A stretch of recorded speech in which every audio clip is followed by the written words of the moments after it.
玩啲別墅又想位置靚嘅，今日可以睇呢套啦。呢套咧係一個東南向門面開闊嘅。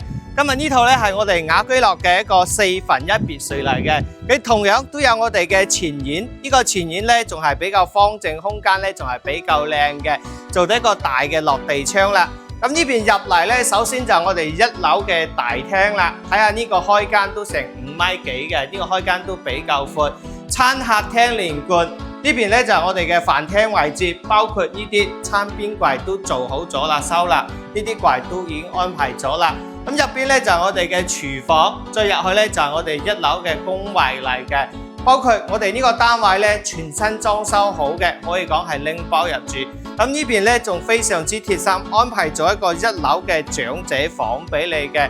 咁我哋呢個單位咧，佢係4分1別墅嚟嘅。咁佢而家嘅一個建築面積咧係105方嘅，但係佢實用嘅話，將得係86方嘅，已經做咗咧係4房4圍嘅空間俾我哋用嘅。